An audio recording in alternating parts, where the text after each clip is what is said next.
Hello, good morning and good evening. Good evening and good morning. This is Rigel. Kamusta po kayo? Meron po dito ang bagong video ako na in-upload about ito sa gustong CCTV na link sa na di umano na si Lisa Marcos ay may gustong ipategi papatay.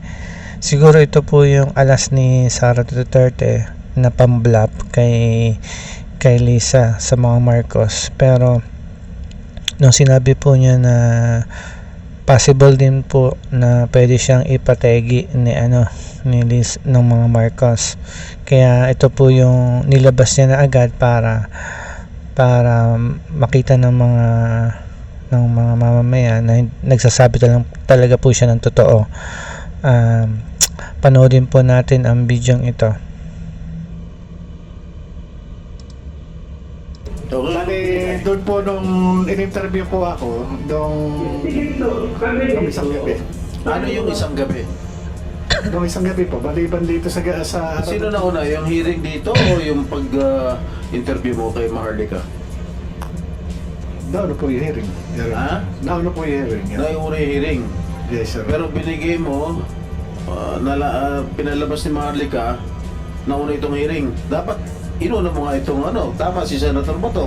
Dapat binigay mo muna dito sa committee to. Bakit mo binigay kay Maharlika? Pero hindi ko po ibinigay. Ako po mismo yung nag-play nung video na blurred po yung identity nung tao na naandun at yung wala po akong binanggit na pangalan doon, Your Honor. Yung ito po yung nandito po yung itsura ng tao na hindi siya blurred. Yun po yun, Your Honor.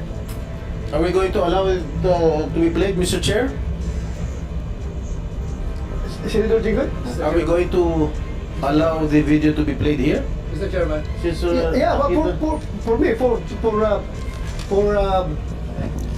For transparency, I'm willing to see that video. Go ahead, Senator Tolentino, before you play. Yes, Senator Tolentino. Perhaps, Mr. Chairman, moving forward in future hearings being handled by your committee and other committees handling sensitive information, the affirmation to be, the oath to be subscribed to the resource person should likewise include a clause that henceforth all evidence, testimonial or documentary, should be given first to the committee investigating the matter. Yeah, so that's another amendment on your administrative procedure. Thank you for that input, Senator Tolentino. It is po. We will do that maybe. Kailangan na rin gawin yan. Otherwise, please show the video. how long is that video?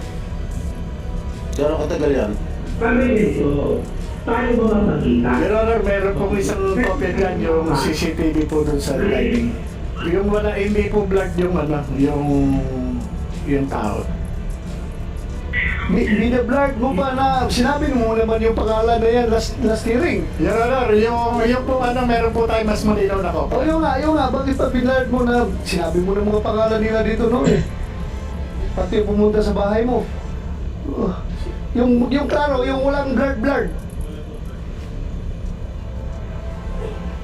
Kami dito, tayo mga pagitan. Okay? Kasi nga yung mama,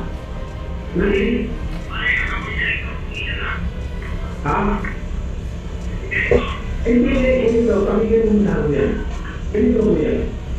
Nung pumutok yan, nagkamutan kami. Sabi ko kuya, nasa limutot yan. Nag-aaway yung Duterte at Marcos. Okay? Huwag kang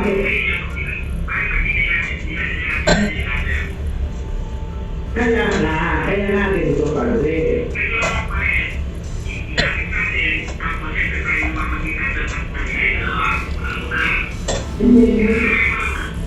Stop mo na. Sino itong nagsasalita? Stop mo na yung video. Sino itong nagsasalita? Si Mr. Roque Enriquez. Sino siya? Okay. Isa po. Yung medyo walang buhok, ikaw yun? Apo, ako mo yung Yaran. pwede pasimulan ulit kasi mahina masyadong sounds. Pakisimulan ulit. Lakasan yung sounds. Sige dito, kami dito. Tayo mga magitan. Okay, 39 mga Please. Ha? Hindi, ganito. Pakinggan mo na ko yan. Ganito ko yan. Nagbubutok yan. Nagkausap kami. Sabi ko po yan, nasa libuot yan. Nag-aawit. Technicals, pakiayos yung ating kwan. Internet, sir. Ha? Internet, sir. Nagkakahiya naman tayo. Mr. Chairman. Yes, go ahead, Sir Roger. Recording in May I ask progress. Mr. Morales, sino po yung kausap ni Ginoong Enriquez? Sino po yung kausap niya sa telepono? According to Mr. Enriquez, si Eric Santiago, Your Honor, alias Picoy. Dito po. Mr. Chairman, live naman nandito yung dalawa. Imbis na pinapanood natin sila doon, ayaw niyong tanungin na lang sila kung Uma-apel si Chis, Escudero. Ano kaya ang ano nito? Siguro ito yung may kinalaman. ano yung pinag-usapan nila. Kasi, andito naman po sila eh. Yes, but very material yung recording. Baka umay, ibang sabihin nila dito, iba yung napag-usapan nila dyan. So pakinggan muna natin yung pinag-usapan nila dyan bago natin sila tanungin isa-isa. Dahil baka mamaya, iba yung recorded, iba yung sasabihin nila dito ngayon. So mahuli natin kung sinungaling sila. So, yun lang sa akin. Anyway, very short clip lang naman yan eh. Very short clip lang naman yan. Habang wala pa, total naman Mr. Chairman, pag iba sinabi nila bago palabas yung video, ganun pa rin naman yun, huli pa rin eh. Okay, Habang sige. hinihintay natin hanggang maayos yung technical lang. Yung technical Yes, go ahead. Yeah. Morales, bakit? Sino yung nakatayo, nakausap na nandun sa tabi mo? Si Mr. Romeo Enriquez, Your Honor. Romeo Enriquez. Yes, Your Honor. Tulo mo, ikaw? Apo, siya po. Okay. Yung kausap niya sa linya, sa kabilang linya sa cellphone. Sino? Si Mr. Eric Santiago, Your Honor. Si Picoy. So, Morales, Enriquez, inaamin mo, ikaw yon. Okay. Pico, Santiago, ikaw yung kausap sa kabilang linya?